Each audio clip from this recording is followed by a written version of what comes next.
हौजिक्सी अखोगी Covid नानाबगी missing असि मणिपुर दा लिसिंग अनी गा चौंगा गा सुपना मंगा ngरang numitang wairam pung 8 phawbada aduga hauzik akhoi active oilibana chanipan ga kunga mapan aduga recovery rate se 66.9 ki rate chidai da recovery haibadi active oiram badagi negative onthorok pa haibatare 1670 lising amaga chatruk ka humdra ni toy aduga tha mari chukna akhoi gi covid positive oiragasu recovery rate china sum yambanina negative onthoga yum da hankiba si yamambadagi haukiba numit kharani sida ikhang khangogdana leikidaba mi masingna mari sujilakle kon ba pau phobada aduga masida nungai tribasi kuigi diabetes na soghallaba miyoi ohumgi yauramba sini aduna ngasigi thamjari be hiramasi covid manungda diabetes tagi section gadaba sing haibasigi matang da thamjaba adu khanani na ba phone in program ki thoramni hiramachida ngasigi lengchin biriba expert na department of medicine jenims ki endocrinology unit ta associate professor oina lebiriba dr khetrimayum achoba dr na chelba matam kaithok piduna lengbirak pagi damakta thakat phongdok chari thank you hongdok chaboina dr hujik se covid laichet manung sidai sida dr singna toina panbiba comorbidity isada hanadagi anaba loinadana leirabasingda karigumba positive oiraklagadi hena khudung thiningai oi atai anaba yaudaba leitaba miyoisingdagi den hai sigi matangta doctor na kitang sandokna takpigani bane kitang simplified mong da I haijage takpi diabetes amasung covid si diabetes itself it's a risk factor hai tana koina comorbid mayam ama delay example hypertension doctor chronic lung disease chronic kidney disease duga chronic smoker na koina COPD han leiba kangbu si mayam si so koina risk factor ni risk factor har ga die koina disease amagi risk factor hai tare diabetes na risk factor for heart disease hai badawna diabetes si su covid na raba matungda henna severe oiba mong da manifest toba yaba adugumba laina ni hadna koin na logjabani aduna comorbidity har ga di diabetes na ba patient sina atoppa complication natragan atoppa second disease ama leibadubu koina comorbid haibadi karigumba ma tobu matamda any insult ama tobu matamda henna complication yawba mongda na thoropo yaba adumba sibu koina comorbidity kawi diabetes haibasidi koina khangna rakhrabani multi system disease hadi affecting all the organs in the body adun di kidney su so early mid su so early nerve su so early heart su so early aduna di comorbidity se usually yamgalli diabetes ta aduna tabada diabetes na narabadi ai koina hypertension su leigalli machin manau dona aduga koina heart disease su oigalli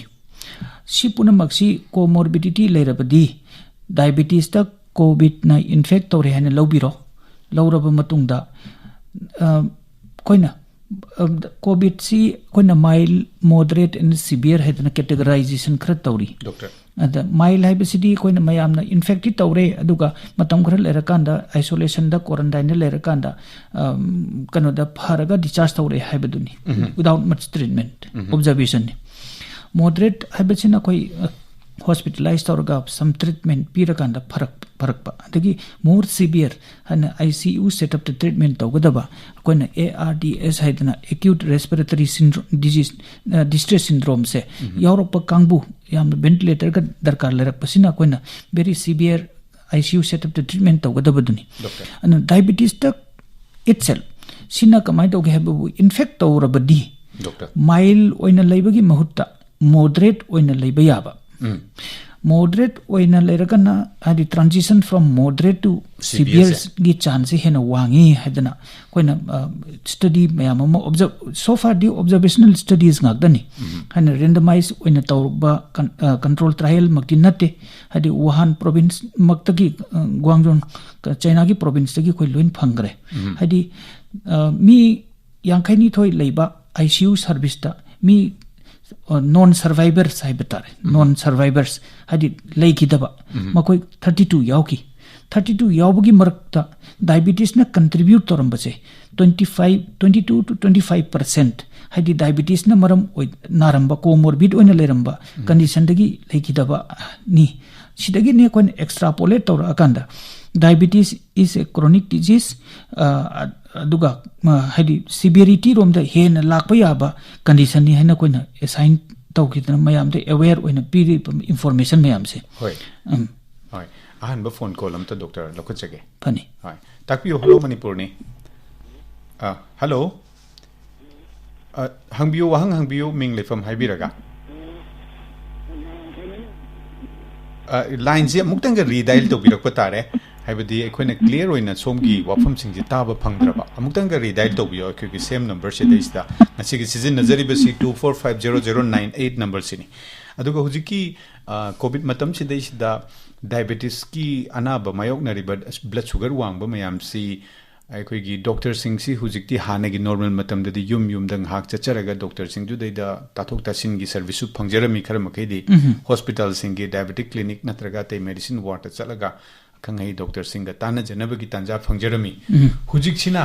ममांग थाकी हिदाक सिंगदुबुदी continue तौरगा over the phone doctor सिंग वारी सानब नतना अगी diabetes न नुंगाइरक्तब मतम द कॉम्प्लिकेशन लाकदोरब मतम द ताननबगी खंगई सिंगसुसु फंगक्तबगी अवाबा मख लेरप डॉक्टर होय स्वाइगी मतंग सिदैसदा अखोइगी मरोइना डायबिटीज लोइनदना लेरिबा सिंगसिगी कितंग वाफम ताकबिगनी आई डायबिटीज नारे हारका हेक्टमक पैनिक ओइबिगनु हाइना यानामदा हाइजगे चेक्शन थौरांगदी कनोनी यूनिवर्सल नि डायबिटीज नारगा हेन चेक्शन गनी हाइबगी वाफम हेत पैनिक ओइदना आई कनवसिना कोविड सिना डायबिटीज नारबा एंगोंदा हेना सुक्सोय सोयदना नारगनी हाइबगी वाफम सी लोकथोक खिबना फगतौब माली नत्रबदी स्ट्रेस टेंशन हाइदना कनोसिना हेना सोहनबगी मवंग अमा खक हेक हेक कोई उजै डॉक्टर अदुना अखोइगी बेसिक ओइबा डायबिटिक पेशेंट अमना लौफम थोकपा लोइनमक लौबिगनी फॉर एग्जांपल आई इसागी ग्लूकोज लेवल शुगर लेवल से फना थंबा हाइबसिमा इज अ मस्ट अदुनदी फई नत्रग फत्ते हाइबसी अइना कयोमतंग चिंगनरकांदा डॉक्टर दे हेता उनारुरगनी हाइदना खनबिबसु लानगनी कयगिनबु मतम खरदी अकोय रेस्ट्रिक्टेड मूवमेंट गी फेज अमदा लोइनमक लाकनी अदुगा उनाबगी चांगसु डॉक्टर नसु वेलकम तौदबा दगी पेशेंट गी चथोक कोतोकपदसु नुंगाइतबा कोई इनहिबिशन लिमिटेशंस मयाम अमदुना मरम ओइदना अदोम नाकंदा चंक्शन बिदबदा बेसिक ओइबा इसाना करी तौगदगी हाइबसी खंबिनबने हेना चुंगदबो माली यान हानबदा बेसिक हाइबबु करिनो आइगी शुगर सेल लेवल से ऑप्टिमम ओइना थंबिबा हाइदी कोई टारगेट लेवल खरा लेजरी को फास्टिंग ना 80 दगिना 130 अदुगा चाक चारब मतुंगदना 140 दगिना 180 बौ थंबा HbA1c लौबिरगना हाइदी चाही की मतुंगिना 6.5 दगिना 7% लेगदबनी हाइबा अदुगुंबा खरा प्रोटोकॉल खरा डायबिटीज नारिबा मीसिंगना अयामबदी लोई खंगनरबा गाक्तनी सिगी मनुंग चनन लैब्रा हाइबसिनी कोइना हेक हेक यंग बिगदोइसे अदना HbA1c हाइबदी लेबोरेटरी द टेस्ट तौबनी हुजिकता सिंप्लिफाइड ओइबदा ब्लड शुगर फास्टिंग अमसुंग चाक चारबा मतुंगिदी कोई at home based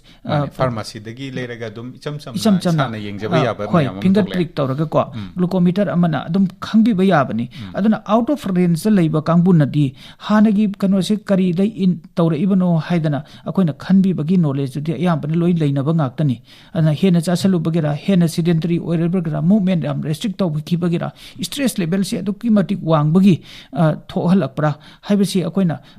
तोइना ngasi wangi hadna ngasi ai danger oirani haibanati aduna di subsequent day amada aduna check tobiraga kayamuk yamna fluctuate tawribano haibado madu koina khangdokpiba aduna koina hana tawbiriba sugar level monitor tawribasidagi kitang hena frequent oina tawbiu haiba हायरगा सिदैसिदा settle तौ mind settle तौ तौबिगदबन हाइबिलिप SIM चुमी बिगी पुनिंग दा अवा अरुम पोलुम अमत थमगनु सि मरुइना specially Covid की मतम सिदैसिदा अदुना इसागी ब्लड शुगर पैरामीटर मियाम सि नॉर्मल दा थमंग मगदी चारि थइबा दगी सिगी सिदा कितंग चेक्सेलगदी करीम तक किनिंगाय लेते एज गुड एज नॉर्मल अदुम सुमाइना थंबिबगी वफमनी hello takpiu Sarai ke sampate ki songthai ba ma ahoi takpiu boyam sar covid ki matamda diabetes patient singi kharati takpi re dubu hena maru oina koina khangjaningi se yumda leiringe da khoji magi leiriba diet se machi karam ba hena diet se saba mathau tai walking chatpa data leibra khotpra sima khangjaninge ro diabetes ka macha hybrid se type 2 ki na yama male type 1 gi su masigi wafam jagara thamnaninge duga jenim ki doctor amoina hojik covid 19 bada yaubi ragadi jenim ki paudam juga tambiyo duga diabetes ki latest anova dak si kadi ke lebige habasu kitang takiramusa okay question se kitang sangi ko adana ngasagi ihan amba question ju diet ki matang de kadi cha ga diabetes ki diet hana kharagdi diabetes pu nariba diabetes na nariba patient khudimangna overall basic ti loina khangbire during covid hojiki se in the context of covid ta haijarak patarabadi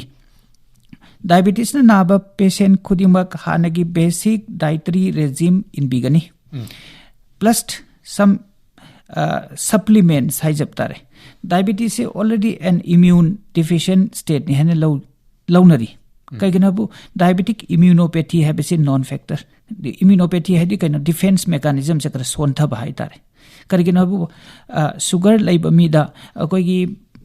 pathophysiology da hai tare di T cell activation hai na ma koigi defense mechanism se karigumba organism amana infect tawrabadi madagi ngak thokna ba akoina body gi mechanism amana kana cell khara activate tawgadabani machigi activation se masi wa lalli diabetes ta asibu koina diabetic immunopathy kawe masi lairi ba se immunopathy si dagi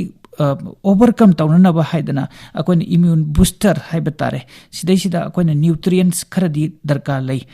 darkar sigi manungda koina minerals aya badarkar oire zinc darkar lore selenium darkar lore haibna akoina daidi antioxidants mayamna kaino su haina khangna biba omega 3 fatty acid ka haidna hariba mayam se supplement to biu haidna koi recommendations lei masi na supplement ni han haijab tare koi chaga dori bugi maram di kaino bu immune system se kitang boost up tawna na haidi cell mayam se activate tawraga anything viral infection amadagi covid chu virus ni dana ko viral infection sidagi ngathokpa haibasimaktabu ai isagi immune system se kallaga thammakanda koi viral infection influenza bu oiro cold bu oiro mayam sidagi ngathok jaga dori ni heba ko sisu virus makhal amani na haidi speculation ngaktani proof tawraba haidi simadi chargadi soidamki kallani haibadi amatanati speculation ngaktani ma observational studies in haijabado speculation haidi expert opinion ngaktani si tawrabadi ngathokpa ngamgani haibagi speculation da sumaina chabiu haibatani diet hena chatkrabadi diet ki regime da haijab tar di diabetes ki di aiding asidi sidadi changsan jararoge karigino haibu it's a different topic ama ko second question the type 1 gi type 1 gi se type 1 gi se chumme hangbireba question ja khoina ngangna jarib se type 2 ki ayambani karigino haibu world gi diabetic population gi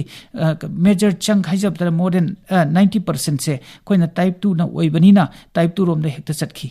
aduga hena relevant oibasu type 2 rom da hekta lakba adubu hujik ai kitang panjage type 1 gi sida yam samna hujik makki that diabetes ta covid naragadi hena sokhali haidana di leire adubu type 1 diabetes nariba angang sing young age haijab tare ko huji phogi data se leijari besidai sidadi covid na type 1 diabetes narbada hena casualty lei hena phahaloi haiba amata phangdri more so kamai to get kano se in younger age group tadi covid se yamna nabagi chang yam hanthai aduna it's a protection isona piba protection hena lobi tare kaigina bu type 1 diabetes ta hena sohali na tra hena kan to have se huji makidi phangdri as usual any other child da leibadauna type 1 diabetes patient sing they are better protected from infection dagi hena ꯍꯦꯟꯖꯟꯗꯤ ꯍꯥꯏꯖꯔꯤꯕꯀꯣ ꯍꯣꯏ ꯑꯗꯨꯒ ꯑꯔꯣꯏꯕꯒꯤ ꯋꯥꯐꯝꯁꯤꯅ ꯗꯥꯏꯕꯦꯇꯤꯁꯀꯤ ꯀꯨꯏꯅ ꯁꯥꯡꯅ ꯑꯩꯈꯣꯏ ꯂꯣꯏꯅꯗꯅ ꯋꯥꯔꯜꯁꯤꯗ ꯃꯥꯂꯦꯝꯁꯤꯗ ꯑꯂꯩꯔꯕꯅꯤꯅ ꯑꯐꯕ ꯍꯤꯗꯥꯛ ꯂꯥꯌꯦꯡꯒꯤ ꯃꯑꯣꯡꯁꯨ ꯑꯅꯧꯕ ꯊꯣꯛꯂꯛꯄ꯭ꯔꯥ latest ꯇ꯭ꯔꯤꯠꯃꯦꯟꯁꯤ ꯀꯝꯗꯧꯅ ꯆꯠꯊꯕꯤꯔꯤ ꯍꯥꯏꯕ ꯑꯃꯒ ꯍꯥꯟꯅꯗꯒꯤ ꯊꯣꯏꯗꯣꯛꯄ ꯆꯦꯟꯖ ꯂꯩꯇꯦ ꯍꯥꯏꯗꯤ ꯑꯅꯧꯕ ꯀꯣꯚꯤꯗꯇꯒꯤ ꯍꯦꯟꯅ ꯐꯥꯏꯠ ꯇꯧꯒꯅꯤ ꯍꯥꯏꯕ ꯑꯦꯟꯇꯤ ꯗꯥꯏꯕꯦꯇꯤꯛ ꯍꯤꯗꯥꯛ ꯍꯧꯖꯤꯛ ꯂꯩꯇꯦ ꯍꯥꯟꯅꯒꯤ ꯂꯩꯖꯔꯤꯕ ꯍꯤꯗꯥꯛꯁꯤꯗ ꯖꯨꯗꯤꯁꯤꯌꯁ ꯌꯨꯁ ꯇꯧꯕꯤꯒꯗꯕꯅꯤ ꯍꯥꯏꯕꯅꯤ ꯍꯥꯏꯕꯗꯤ ꯇꯨ ꯒꯦꯠ ꯑꯋꯥꯔ ꯕ꯭ꯂꯗ ꯁꯨꯒꯔ ꯑꯟꯗꯔ ꯀꯟꯇ꯭ꯔꯣल ꯁꯤꯃꯅꯤꯀꯣ ꯑꯗꯨꯒ ꯍꯧꯖꯤꯛꯇ ꯈꯤꯇꯪ ꯀꯩꯅꯣ ꯇꯧꯔꯤꯕꯁꯦ ꯑꯩꯁꯤꯀꯤ ꯋꯦꯁ ꯍꯥꯏꯗ꯭ꯔꯣꯛꯁꯤ ꯀ꯭ꯂꯣꯔꯣꯀꯨꯏꯟ ꯃꯌꯥꯝ ꯂꯣꯏꯅ ꯄꯥꯛ ꯁꯟꯅ ꯈꯪꯅꯕꯤꯔꯤꯕ ꯑꯣꯚꯔ ꯗ ꯀꯥꯎꯟꯇꯔ ꯐꯥꯎꯗ ꯂꯩꯔꯒ ꯍꯦꯛꯇ ꯆꯥꯁꯟꯅꯔꯤꯕ ꯃꯁꯤ ꯆꯥꯔꯒꯗꯤ ꯐꯔꯅꯤ ꯍꯥꯏꯗꯅ ꯈꯜꯂꯤꯕ ꯅꯥꯔꯔꯣꯏ ꯄ꯭ꯔꯣꯐꯥꯏꯂꯦꯛꯁꯤꯁꯅꯦꯅ ꯂꯧꯅꯔꯤꯕ ꯍꯥꯏꯗ꯭ꯔꯣꯛꯁꯤ ꯀ꯭ꯂꯣꯔꯣꯀꯨꯏꯟ ꯏꯠꯁꯦꯜ ꯏꯁꯦ ꯍꯧꯖꯤꯛꯇꯤ ꯀꯩꯅꯣꯅꯤ ꯑꯦꯟꯇꯤ ꯗꯥꯏꯕꯦꯇꯤꯛ ꯍꯤꯗꯥꯛꯅꯤ ꯍꯥꯏꯗꯅ ꯑꯩꯈꯣꯏ ꯃꯥꯔꯀꯦꯇꯤꯡ ꯇꯧꯕ ꯍꯧꯔꯕꯅꯤ ꯑꯗꯨꯅꯗꯤ ꯀ꯭ꯂꯣꯔꯣꯀꯨꯏꯟ ꯍꯥꯟꯅꯗꯒꯤ ꯍꯥꯏꯗ꯭ꯔꯣꯛꯁꯤ ꯀ꯭ꯂꯣꯔꯣꯀꯨꯏꯟꯁꯦ ꯑꯦज ꯑꯦ ꯔꯦꯖꯤꯝ ꯄꯥꯔꯠ ꯑꯣꯐ ꯔꯦꯖꯤꯝ ꯀꯩꯅꯣꯒꯤ ꯗꯥꯏꯕꯦꯇꯤꯁ ꯇ꯭ꯔꯤꯠꯃꯦꯟ ꯇꯧꯅꯕꯒꯤ ꯔꯦꯖꯤꯝ ꯑꯃ ꯑꯣꯏꯅ ꯁꯤꯖꯤꯟꯅꯔꯤꯕꯁꯦ ꯃꯁꯤ ꯏꯐ use should be controlled aduga si handakta recently hekta hapchalaga diabetes nararoi habadi langani hoi mathangi phone call amtaga package age hello hello ming lefam haibio aduga hang bio hello aduga hello tajare ming lefam haibio hang bio covid gi manung sida sai diabetes ki keno sida चाब सिना चागदबने सिना चारोइदबने बसे मसिगी मरमदा खंगनिंगे sir अदुदी हुजिकता doctor नसु फोंदोक पिग्रे अदुगी वफम दुमा अतो वफम लेत्रा याम फायना खंगनिंबाय तारेको होय होय अदु आई एकता मसी आई phone call तौर से आइसु radio याम ताबनि आई खंजे मसी थलर कोम ओरंगदो माली खोंजेल से आई ओइबिब्रा ओरंगनी समना हाइजरगे कनोगिदा specific oina ai huji haijakibuduni specific oina masimadi avoid tawgadabani natragan si chagadabani haiba set point kanogi leijadre kaiganabu diabetes haibasidi magi tonganba regime leijai haidi heavy eating tawbidaba over eating tawbidaba healthy diet haibasini healthy diet ki manung sida isno carbohydrate fats and protein sigi proximate principles haidin leijaribido ado inbigadabani haidi example oina haijage akoigi nomagi chari bachinjak sidai sida carbohydrate will constitute around 60% aduga protein na 20 to 30% aduga 10 to 20% sina fat na constitute torga sembasibu approximate principle plus some vitamins and minerals sibu koina approximate principles haina khangdagani for diabetic patients adubu akoina sidai sida carbohydrate haibase yamna hanthana sagadabani sisu aina hekta haibadi yararoi kaiginobu individual to individual khenagani kaiginobu magi body status khenagani magi weight khenagani adugi matungina koina carbohydrate ki chang hanthagadabani chang hantabase akoina yamna noiba morbid obesity hairagadi akoina carbohydrate ki chang se aduki matik hanthabigadabani protein na hengat pirakadaba fat su hanthabigadaba aduna carbohydrate se around 40 60% haigido 40 to 50% haidana lakani sumai tawduna sembigani carbohydrate haragana kari no haibadudi atopa forum amada amuk lakpana phagadabu male hoi mathangi phone call amtaga hello good morning sir good morning takpio mingle from haibio sir ai bichorjit marang mel kai deni marang digi bichorjit takpio sir aina doctor dei khangane pesa akoi covid je akoi mioi baga dum loina raga dum lairagadra haidi sam akoi vaccination oina akoi polio gumma maina akoi mioi baga loina raga lairagati masigi vaccination oina puthorakadra aduga koi diabetes naraba mioi amana ngasagi mangonda kari gumba sign and symptom di covid positive oiradi kari sign symptom lakadage hoi aduga kari gumba khoina naaba matamda mangjawna kari khoina mang kari loksingadage haibasi kaptan khangjani hoi hoi marik chumba question ni aduga koina तसेमकी dream दी करीनो हैबबु vaccine अमा लेरगदी अखोइना ngakthoksarnab kainoduni hujimaki under research experimental phase da loin leiba stage 3 gi trial phase lakba hurakadawre adna hujikta latest information pijaba tarabadi kanosi within 1 week sida khoi gi kano vaccine thola agani hadna khoi information August 15 so sida sida akoi gi India na develop toriba vaccine si takbiyo doctor ado India ki su leijaragani adu khwadi gi latest information si hujik kano gi US base su lere US base na hare 10 days hare Spain na mu hen muk within this week ta adu bu makoi na hare kadu vaccine si must kano du oirakhiroi haidi mi khudi magna hektamang easy to use akoina hepatitis vaccine kapa dawna hektama kapa yakiroi habidi akoina emergency use kano authorization haiba ma leiri makoi sigi manung sidai sida koina experimental oina mi khara khangalaga tawrakhi ni adagi akoina phase 4 haidan lakani phase 4 sida clear tawrabadi for everybody for everyone haina low na lakigani sige sidi akoi ngaimi ni khigi batari akoi na till proof is available kayamu gi amna satisfaction effective oigado no haibado adusu kanuni koi na phase 4 marketing torokana khangakani aduga akoi na amjeri si any vaccine putokpa matamda magi sensitivity and protection 70% gi mathakta legadabani hai madu yobra amachung yogdabra haidana akoi na antibody kano se putokpa gi se vaccine hisimak to antibody putho andoi ne bako antibody gi magi mount to se 70% gi hendra badi sini target che adugi makha tarabadi akoina vaccine putho herga su hekta protection pidrabadi kanadi hedana adu su mu lakhi gani sidi expert natabana dismas information ai pijabanga adu achouba asama di akoi uba hore hoi aduga covid-19 si kanigumba blood sugar wangi ba diabetes patient amada oir a se ate normal keno amada doctor singh ne khaibi ba isagi body temperature je hingal aba low khuraba sumaina dum mana rakadra sign symptoms masi thoidokpa khenade diabetes na atopa symptom lakpa natragana diabetes natragana atopa symptom lakpa haiba thoidokna huji khaidoktri chap manaba symptom da mayamna khangbiriba general knowledge huji phangbiriba duga adum chap manana lei aduna diabetes tawragandana hena sathiba mongda oirakani haibagi wadani haidi fever ta tawre atopa mioi amadana mild fever haiba somdana kitang henjanba haidi kitang hena kanba fever oibi yaba adugumba khara khena banatana sign amachung symptom ngasai fever myalgia adagi soreness of breath sor honba waba haiba symptom mayam se adudi loina makcha managani hen ai thamjaki ge hello ming lefam habi wang hangbiyo ai chanam san doctor ki baby habiyo ai doctor ai khangjan bamuna diabetes na raba peche lamana cha gi ba hida guli je dum le pa ya ti hai chi kitang khangjan ba baby ngasi gi di covid kini adu ai haidi haijarage diabetes na ba haibase na dringai da prevent tausiana ai khoina hek laujabani once na khrabadi mi se lifelong diabetic oidoini ko aduna di diabetes oibagi diabetes ki treatment di different modalities lai tongan ba makhal gi adubu hidak si su makhal amani kayamu gi amna mi asina motivate tawraga diabetes ki kano sida treatment sida junction biri no haibaduna ongani hidak yam chagadra khajiktang chagadra natragana haibadudi mai magi motivation and magi exercise level diet control tawjaba magi yam aware oijabadugi matung ili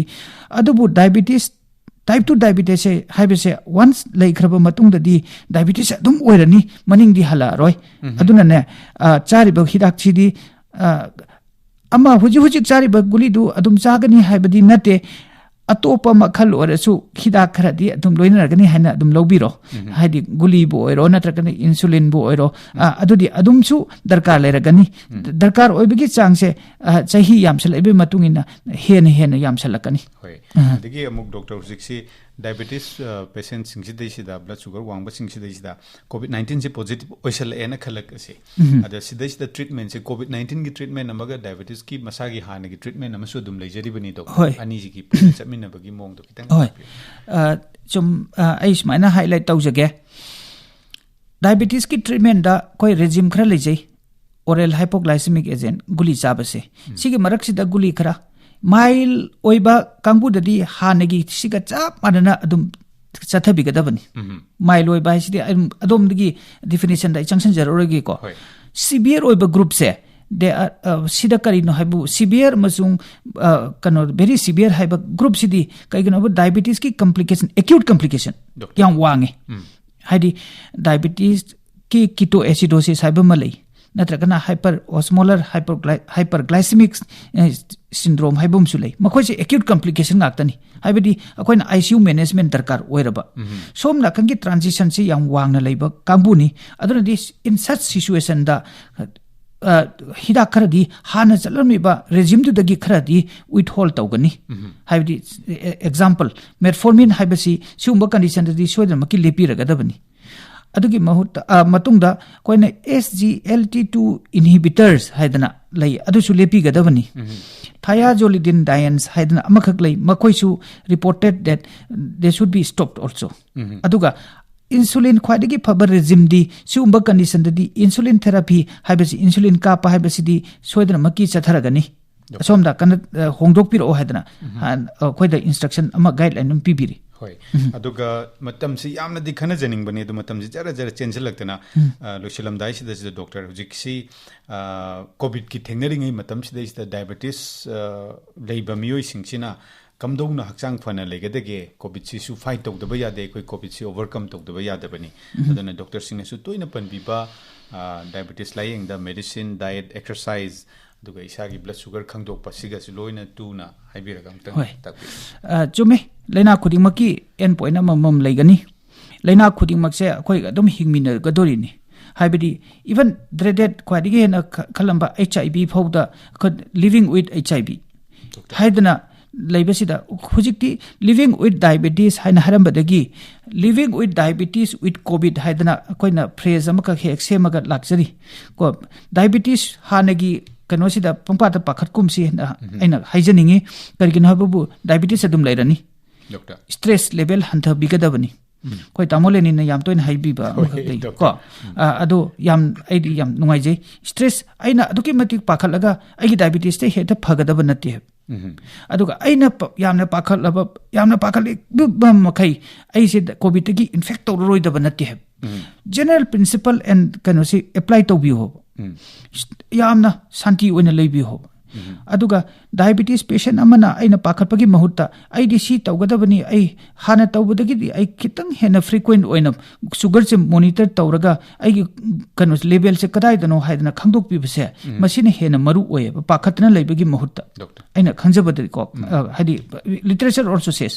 aina heta haijan banate aduna sugar control tawdrabadi karigi tawdrino aina hena chabagira na exercise wat bagira exercise wat po oragadi self motivation haibase ai yamna darkar oibra hina khali